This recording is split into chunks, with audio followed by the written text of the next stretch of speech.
So guys, let's discuss this question. Question is of elasticity of demand. ठीक है, under total outlay method. वो मुझे कैसे समझ आया, क्योंकि यहाँ पे स्पेंडिंग दे रखी है कि श्याम स्पेंड्स 5000, एंड जब स्पेंडिंग आ जाए मतलब क्या, किसकी बात कर रहा है, एक्सपेंडिचर की बात कर रहा है. ठीक है, तो मैं यहाँ पर एक टेबल बनाता हूँ, उससे सारी चीजें क्लियर होंगी. यहाँ पर बनाते हैं प्राइस प्राइस प्राइस लिखते हैं, टोटल एक्सपेंडिचर लिखते हैं. ठीक है, एंड इधर लिखते हैं क्वांटिटी, क्योंकि यहाँ पर हमें प्राइस मेंशन्ड नहीं है, हमें टोटल एक्सपेंडिचर दे रखा है.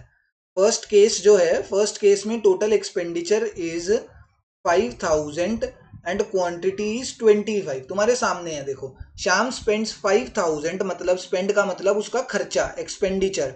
His expenditure is 5000 and bought 25 units. Quantity कितनी है, 25. प्राइस कैसे निकालते हैं हम, प्राइस निकालते हैं टोटल एक्सपेंडिचर को क्वांटिटी से डिवाइड करके.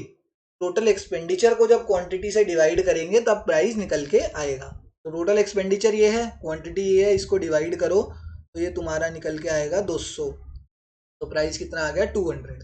अगले केस में when the price changed, he spend 6000 उसने स्पेंड करा एंड ही बॉट 20 यूनिट्स. अब उसने 20 यूनिट्स खरीदे हैं, 20 यूनिट्स की उसकी क्वांटिटी है. अब दोबारा से टोटल एक्सपेंडिचर एंड क्वांटिटी को अगर डिवाइड करोगे तो तुम्हारा निकल के आएगा कितना, तो प्राइस हमारा आएगा 300. तो अब हमें किसके बीच में रिलेशनशिप देखनी होती है, अंडर आउटले मेथड हमें प्राइस एंड टोटल एक्सपेंडिचर के बीच में रिलेशनशिप देखनी होती है.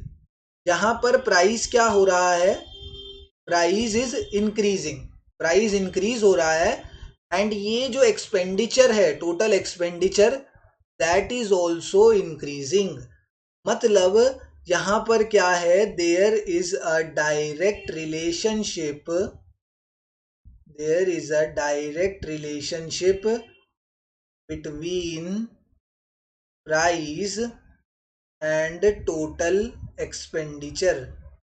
प्राइस और टोटल एक्सपेंडिचर के बीच में कैसी रिलेशनशिप है, डायरेक्ट रिलेशनशिप है कि प्राइस भी इंक्रीज हो रहा है एंड टोटल एक्सपेंडिचर भी इंक्रीज हो रहा है. जब दोनों चीजें इंक्रीज हो या दोनों चीजें डिक्रीज हो, that relationship is known as direct relationship.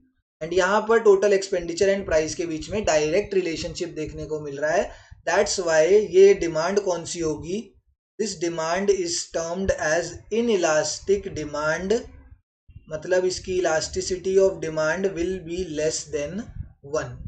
ठीक है, टोटल आउटले मेथड में यही हमने सीखा है कि अगर डायरेक्ट रिलेशनशिप हो तो इन इलास्टिक डिमांड होती है. इसके बीच में अगर प्राइस एंड टोटल एक्सपेंडिचर के बीच में अगर डायरेक्ट रिलेशनशिप हमें देखने को मिले तो इन इलास्टिक डिमांड होती है. एंड इन इलास्टिक डिमांड का मतलब elasticity of demand is less than 1.